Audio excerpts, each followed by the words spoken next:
This is ProBlogger. Hello, my friends, and welcome to episode 240 of the ProBlogger podcast. My name's Darren Rouse, and I'm the blogger behind ProBlogger. A blog, podcast, job board, series of ebooks and courses, all designed to help you to start an amazing blog, to create content that changes your audience's life, to grow that audience and to build a profit around your blog. You can learn more about that at ProBlogger.com. Today's podcast is brought to you by a brand new course, 31 Days to Build a Better Blog, which is launching around this time. And I'm a bit vague about that because we are allowing people into it gradually. We want to test it out with a smaller group of people before we release it into the wild. So you can head over to ProBlogger.com/31 days and sign up to be notified when we're ready to welcome you into that community. And we do look forward to having you involved in that because it's a product that has lived as an ebook for many years and has helped tens of thousands of bloggers over that time.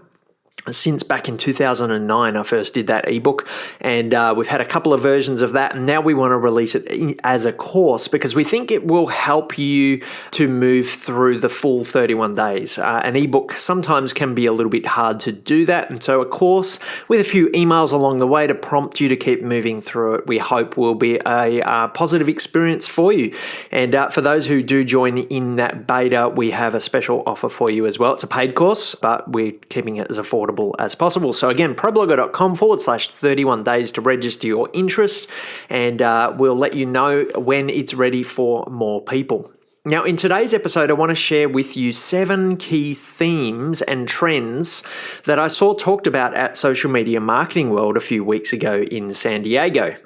Over the last few weeks in this podcast, I've been sharing parts of my talk from Social Media Marketing World. Now, I'm not sure whether I actually told you that they were parts of my talk, but episode 237, I talked about collaborations. Episode 238, I talked about maintaining your archives. And episode 239, I talked about building a more engaged audience. And they were 3 of about 9 themes that I had in my talk from Social Media Marketing World this year.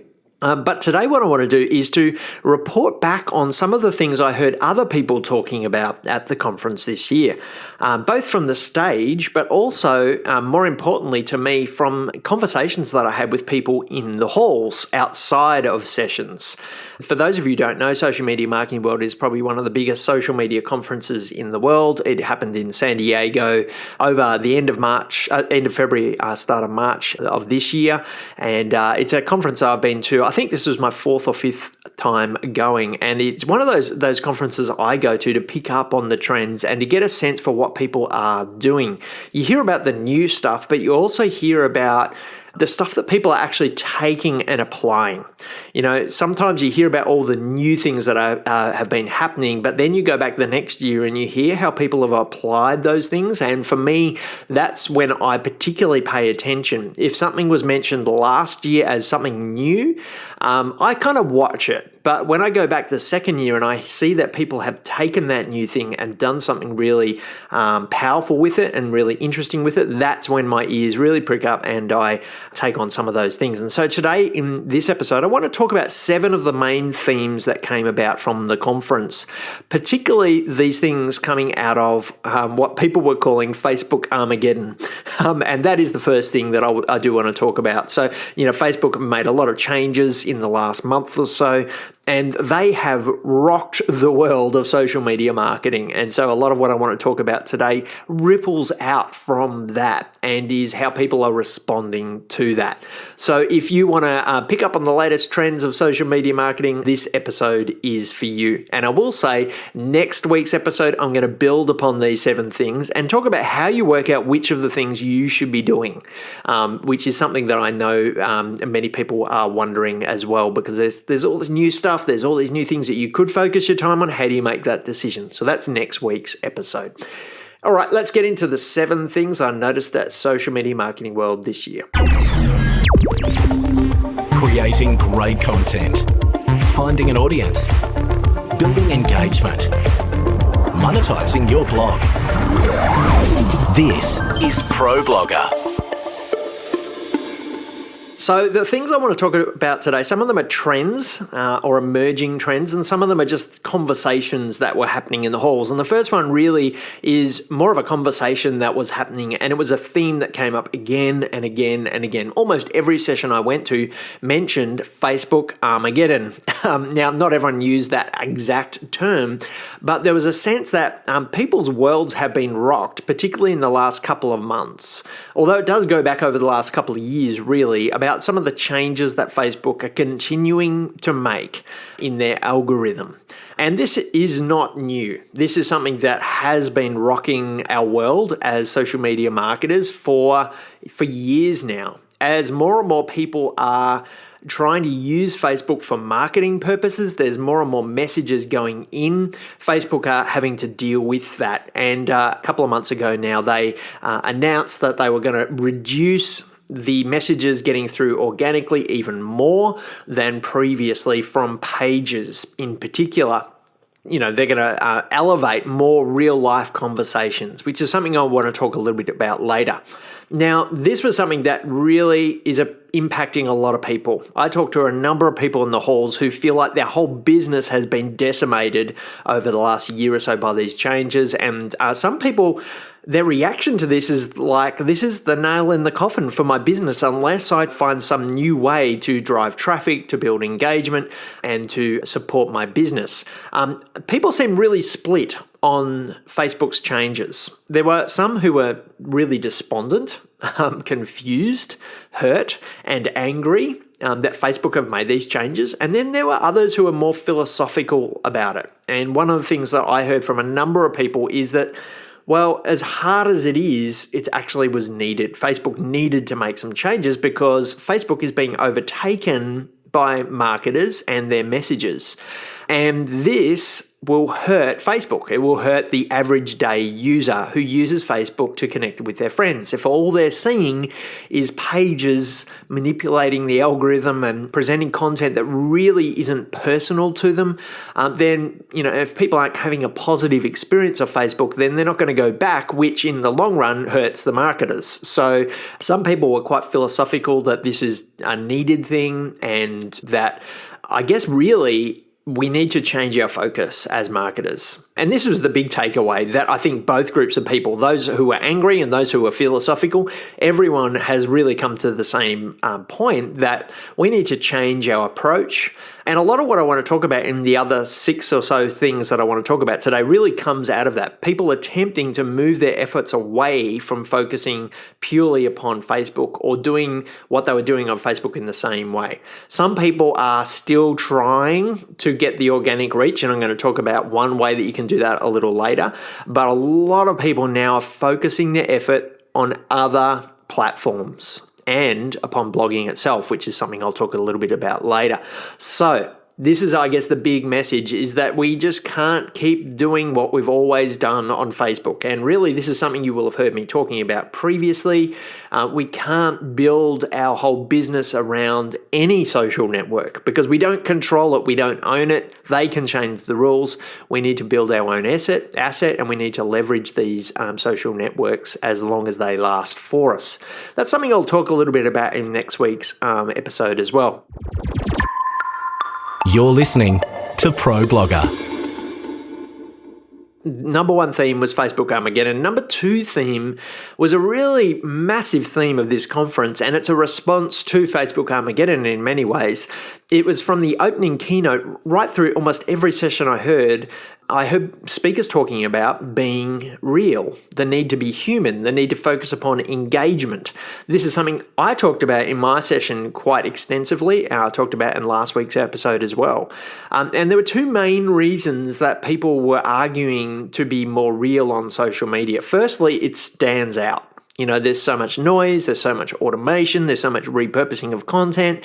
There's so many tools now that are creating content and they're not even human beings. And really what is standing out in this very noisy, impersonal space of social media, what stands out is people being people being vulnerable, people being truly interested in engagement and relationship. And this is why I did last week's episode of the podcast. I wanted to really encourage you to show up to show up predictably, to show up mentally, and to show up randomly. Those three things that I taught last week are really important. It's not enough anymore just to be broadcasting using tools, your messages. You need to show up, you need to be present, and really take an approach and return to the roots of social media. And Brian Solis gave a great keynote on this particular topic. He looked back to the roots of social media. And really, a lot of what happened back in the day when I started out in blogging and in social media was people talking to people. It was a very conversational space. And this is why it was called social media, because it was incredibly social. People responded to comments, people left comments on blogs, people shared other people's work, people built upon other people's ideas. There was this collaborative kind of feel about social media back then. People were using social media to have conversations, to listen as much as they talked. And things have kind of changed. Social media has become much more of a megaphone type experience. People shouting at each other and not really creating space to listen. And so one of the reasons that, engagement is just so important at the moment is that it does stand out. In the midst of all the bots and all the automations and all the, every 3 minutes a new tweet coming out of many accounts these days, and what stands out is people actually engaging, asking questions, responding in personal ways. So that's the first reason that this theme is there. But the second reason is purely from a strategic point of view. Conversation is cutting through the algorithms. And Facebook has told us in their latest updates that they are actually prioritizing engagement. They're prioritizing conversation. If you want organic cut through from Facebook today, I still want some. I'm not going to focus all my energy upon Facebook anymore, but I still would appreciate any traffic that Facebook can give me, any cut through that I can get. If you want that cut through, Facebook are prioritizing conversations. They've told us that if you get long form comments on your posts, on your Facebook page, it's much more likely to be seen by other people. If you get people sharing your post with other people, that's much more likely to be getting you extra reach. If Facebook see on your posts people talking to each other, so not just leaving a long form comment, but responding to other people's comments, this gets more reach as well. So you can see there, they've already told us numerous times that people talking to people is what it's all about. And so if on your Facebook page, you want to persist with Facebook pages, then what I encourage you to do is to focus as much of your attention upon getting conversations going and getting people talking not just to you, but talking to each other as much as possible. Now, I tested this on my Facebook Live a couple of weeks ago. I started off my live with a question. I said right from the front, I asked a question. The question was designed to get people to leave a longer comment. Now, this is a bit of a switch in focus. A couple of years ago, you just wanted people to leave any comment. And there was a kind of a technique that many of us used back in the day where we would ask people to respond with one word to answer a question. We wanted people to answer with anything at all because that was getting more cut through back then. That's not good enough anymore. If people leave a one-word comment, it's not really a signal to Facebook that people are engaging with you. So ask more detailed questions. Ask people questions that are designed to get them to leave a few sentences, a paragraph or two. The deeper the conversation, the better. And ask questions that are designed to get people not just to leave a question responding to you, but talking to each other in some ways. Getting your readers to help one another. Getting your readers to tag each other, to share with each other. And this is something I've been trying to do more on my Facebook page over the last week or so. And I've noticed that it does work a little bit more. I'm encouraging my readers to share the content with each other. Now, you can't say the word share, so you've got to be a bit creative about this. So, for example, there was a post a couple of weeks ago on my photography site where I said, everyone knows someone who needs to read this. That's a very roundabout way of saying share it. And what I noticed is a lot more people were sharing that and tagging each other in that way. So anything you can do to kind of build the conversation into your updates, anything you can do to build that sort of share this type type feel to it without getting explicit. You don't want to say, leave a comment. You don't want to say, please share this. Those are signals to Facebook that you're trying to manipulate the algorithm. So you've got to kind of be a little bit backward in the way you do that and imply those types of things. But asking questions that will get a deeper engagement is worth putting your time into. It's also worth noting that Facebook have told us that this approach is going to be their emphasis on all of their products. So it's not just Facebook pages where this is happening. This is going to be rolled out, and it probably already has been, into groups, into Facebook Live, into Facebook Stories, and if it hasn't already come, and some people believe it has, over onto Instagram as well. So if you're getting those longer form comments, if you're getting people replying to each other in comments, these are signals to Instagram as well that are going to get you more reach too. So stand out. It's a great way to stand out, being human, being real, being engaging, but it's also purely from an algorithmic point of view, a strategic point of view, it's well worth doing as well. So being human, being real was the number 2 trend that I'd say. And I kind of feel weird saying that because this is something we've been teaching on ProBlogger since 2004. It's all about engagement. It's one of the pillars of ProBlogging that we've been teaching for years, the importance of building engagement, of building community. It's so much better than just getting empty eyeballs to your site. So do make it an emphasis going forward for yourself. Creating great content and building your audience. This is ProBlogger.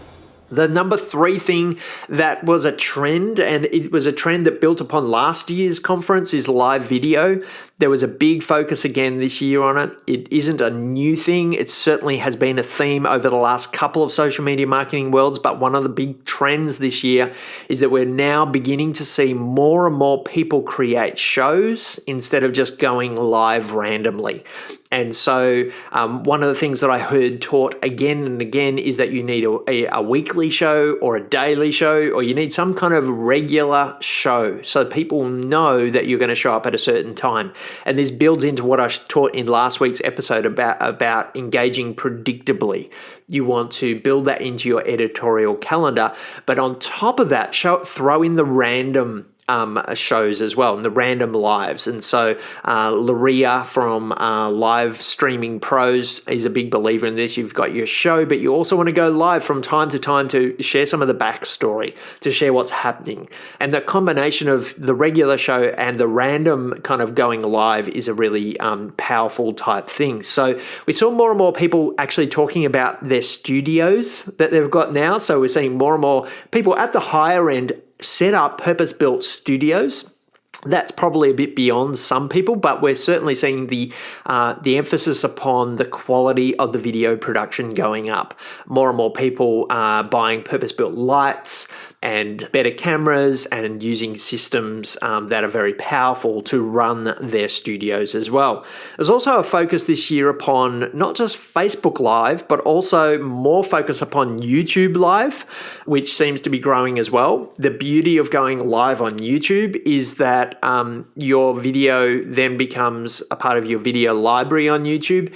And videos on YouTube do seem to have a longer life. So if you go live on Facebook today, you'll get people viewing that video for the next day or two, and then Facebook doesn't really show it to anyone after that. People have to go digging, looking for the video. But on YouTube, if you do a live video today, it will continue to get traffic to it indefinitely if it's a good video, if it's ranking well. YouTube is more of a search engine. So people are actually going to YouTube searching for the videos.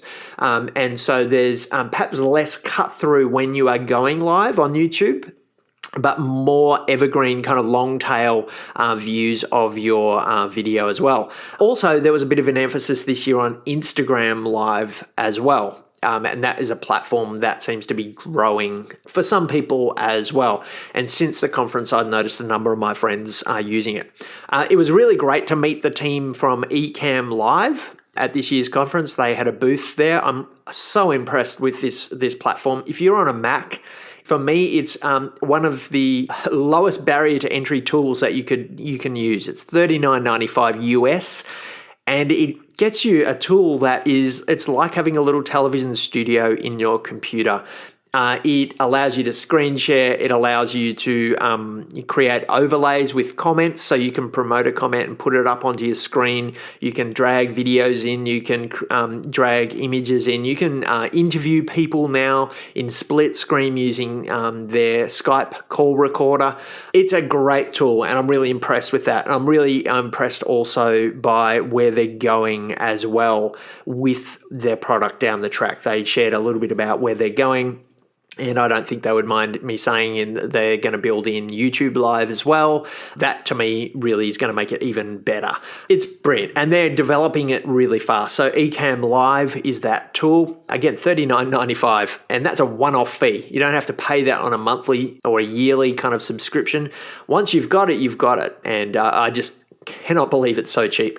Keep in mind with the live video that Facebook Lives perhaps aren't getting as much cut through as they were a year ago. When they first released Facebook Live, they were prioritizing it in their feed a lot more.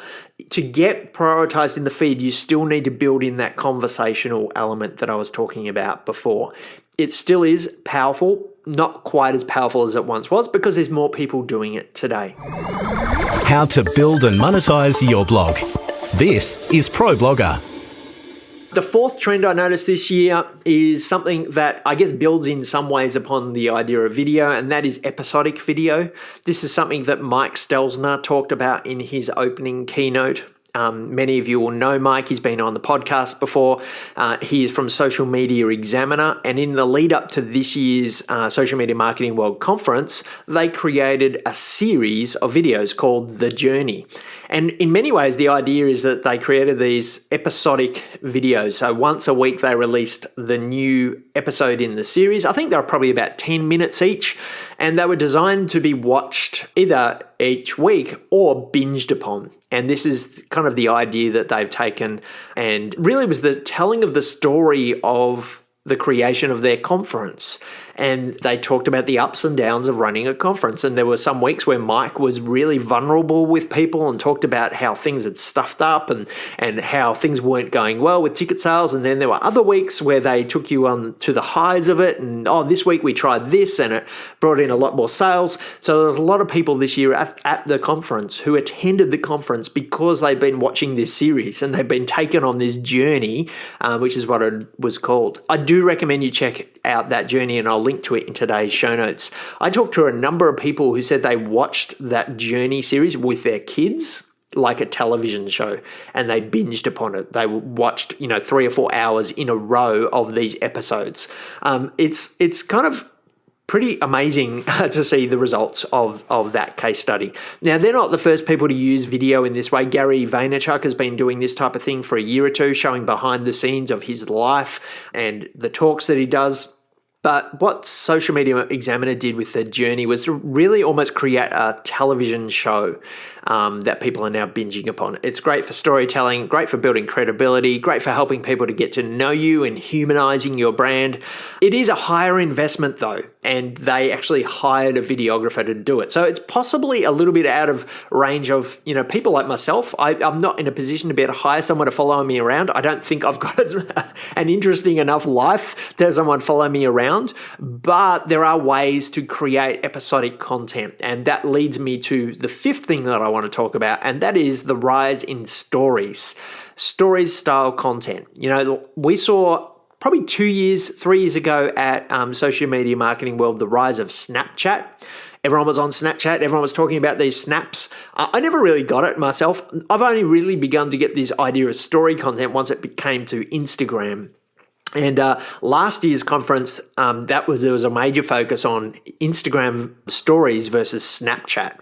And people were saying, Instagram stole the idea from Snapchat, and possibly they did. But there was debate over whether Snapchat would survive this or not. This year, there was a real feel at the conference that Snapchat perhaps is on the way out. I think one of the Kardashians declared it dead and knocked its stock price right down. But certainly we saw this year the rise in people talking about Instagram stories, and to a lesser degree Facebook stories as well. I lost count of the amount of people who told me that they were getting great results from Instagram stories, particularly those who were using it to drive traffic to things that they were doing in their business. So I think it's once you get over 10,000 followers on Instagram, and if you have a business account, I think that's the qualification. You can use the swipe up feature, which allows you to put a link in so people can go and check out what you're doing. And it's pretty much the only way to get people to visit your blog or to visit a sales page from Instagram, except from using your profile link. And so a lot of people now are using stories to call people to action. People were talking about how they were designing and crafting sequences of stories to take their audience on a journey. So it's not just people saying, this is what I'm doing, or this is what I'm eating, or this is what my cat did anymore. It's actually people designing and crafting an experience for their followers to not just tell the backstory of their life, but to actually present information and take their readers on a journey in some way. And in some ways, it's what Mike was talking about with their episodic content, but it's something that we've all got in our phones that we can do in a very easy way. And people are getting really, really creative with their stories. And the other thing that people are telling me is that more and more people now are familiar with the stories. Probably a year ago, people saw the stories, little circles in their Instagram account and didn't know what they were, didn't know how to use them, but now it's being adopted. I suspect that there are some people who are using the stories more than they're using anything else on Instagram. So a big area of growth. Of course, we've also seen Facebook now introducing stories as well, and I'm told in the last few days by people that now Facebook pages can potentially do stories as well. So hopefully we'll see that continue to mature as a platform too. You're listening to Pro Blogger. Okay, the sixth thing that I want to talk about are bots and messenger marketing. And this is something that came up many times at the conference this year. It was talked about from the keynote stage. There was a whole stream of content pretty much on bots. Now, I'm not talking about Twitter bots, Russian Twitter bots. I'm talking about bots that are used in messaging apps, particularly in Facebook Messenger, I think WhatsApp perhaps as well. This is something that has really been on the rise since last year's conference. It was talked about last year, but this year a lot more people have taken it and have run with it. And this is what I was talking about before. You know, I go to this conference to hear about what's coming, the new emerging trends. I don't tend to jump on them in the first year. I tend to wait and see what people have done with them and then jump on about a year later. And that puts me slightly behind the curve in some ways and perhaps is a disadvantage. But one of the things I've learned is that there's always a new trend coming and not all of them take off and not all of them are going to suit my business. So I tend to hang back for a year and then wait and see what people are doing and then implement after that. And this is one of the things I think now is maturing, and there's opportunities that are definitely there for bloggers. Now, it almost flies a little in the face, though, of one of the things I talked about earlier, and that is focusing upon being real and being human. Some people would argue, and I've heard people argue, that bots are the opposite of that. You know, how can a bot be real? How can a bot be human? How can a bot be truly engaging? There's a few things I'd say about that. One, the bots are actually getting pretty good at being engaging, and some of the technologies are amazing. But I guess the main thing I would say is that I see the place of a bot as being getting people to the engagement. And if you use it in small ways to drive people to real engagement, that's, I think, a very powerful thing. Now, for example, a really small example, last week in my Facebook Live, I set up a bot using a tool called ManyChat so that if anyone left a comment, and the comment, I think the word was alert me, if anyone said alert me in the comments of that Facebook Live, this bot sent them a message inviting them to be alerted of any time I would go live on Facebook. So anytime I go live on Facebook, anyone who used the word alert me back then is going to get a message in their messenger saying Darren's about to go live. That is a bot driving people to real life engagement. And I think that type of use of a bot is one way that you can actually drive people to those engaging experiences, drive people to the things that they actually want. Use the bots. I think the best way to use a bot is to solve a problem. And one of the problems I was solving there is that people tell me every time I go live, oh, I didn't realize you were going live today. Facebook didn't really alert me like I asked them to, or they alerted me too late. So actually solving a problem with the bot in some way. I can see bloggers using bots in a variety of ways. You could set up a bot to notify people when you publish content, when a live event is happening, when a podcast is released. You could set up a bot to introduce new readers to your old content. You could set up a bot to help people keep on track if you're running a challenge. The key, I think, is to get people on the same page as you as to what to expect from the bot. So when you invite people to subscribe to your bot, don't just say, hey, subscribe to my bot, and then not tell them what's going to happen. Tell them that if you subscribe to this bot, I will let you know when I go live, or you'll be alerted when I have a new podcast, or you will get a sequence of messages from me to walk you through this type of content. You want to be really clear. In many ways, the bot, I see it as very similar to an email list.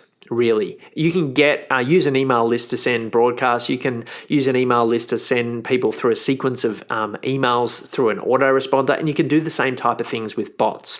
And so you probably don't just want one bot that is going to do it all, because that's just going to annoy everyone. If you start doing all those things to everyone who subscribes, you probably want to set up bots that tag people with their particular interests, so you only interrupt them in Messenger when you've got something relevant to say to them and to their needs. Someone, if you want to check out, who's doing some good stuff with bots, as far as I can see, is Gary Vaynerchuk. I've mentioned him twice today. Gary has been pushing really hard on this at the moment. He's set up a Facebook Messenger community, which he calls First in Line. First in Line. If you do a Google for that, you'll find it. And it's really to help his followers, and his fans are crazy, they're rabid, they're enthusiastic, but it's to give them the information that they want. And I can link to the sign up page for this in the show notes today, but you'll see he asks for a lot of information. He asks for their name, he asks for their phone number, he asks for the things that they're interested in, and what I suspect he's doing there is tagging people who follow his bot with what they want to hear. So he says, are you interested in my books? Are you interested in my speaking, my events? Are you interested in my sneakers? Because he's got a sneaker line now. And I suspect what I'm going to get from following him on that bot is information that I've tagged as what I'm interested in. And I think, to me, that's a really smart way of setting up a bot. So this is a space that I think will develop a lot in the next year or so. The tools that I've used so far are ManyChat. That's the main one. Another one that a number of my friends are using is called Chat Fuel. Again, I can link to those in the show notes today. This is ProBlogger. The seventh thing that I want to talk about is kind of surprising to me, and I didn't go expecting to hear much about this or to see this as a theme, but I was really pleased to hear it, and you'll know why when I tell it to you. The seventh theme is that blogging is back. Now, I don't think it really ever went away, but this year I saw a renewed interest in blogging, and I think one of the reasons for this is Facebook Armageddon. People are realizing finally the power of having your own blog, having something set up on your own domain, on your own servers, where you control the rules, where you can do what you want, where you are not filtered by algorithms. And I am so glad that people are finally getting this message. I had more people come to my session this year than in previous years. I had so many people come up to me and say, I'm getting back into blogging. I'm bringing my old blog back to life, or I'm starting a new blog. People want to control their destiny. They're feeling scattered across the internet. They're on YouTube and Instagram and Facebook and the podcast, and they're all in these different places. They want a home base for all of their stuff. They want to build their own asset. And people are realizing that a blog is a great thing to have. People are realizing that with the rise of video content, that written content isn't going away as well. And so we're actually not just seeing the rise of blogging and vlogging or podcast blogs, but we're also seeing the return, I think, to written content as well, which I'm so excited about because it's my first love as well.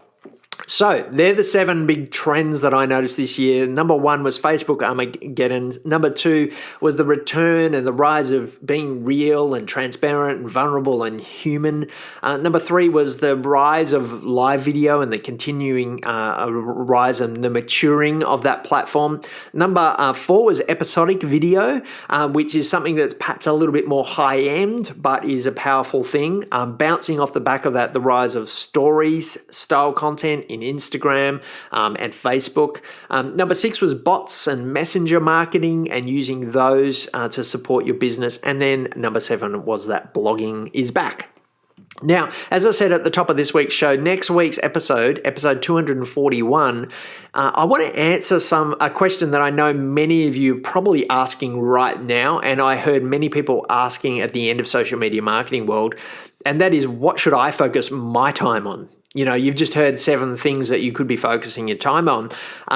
Should you be creating episodic content? Should you be doing Insta stories or blogging or podcasting or vlogging? And there's all the other social networks I haven't mentioned. There was sessions on Pinterest. There was sessions on YouTube. There's sessions on a variety of different platforms.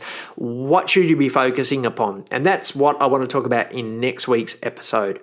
I want to give you some thoughts on how I make that kind of decision for my business, and how I recommend other people do that as well. So please make sure you're subscribed if you're listening to the podcast for the first time. There's 239 other episodes you can dig back and listen to.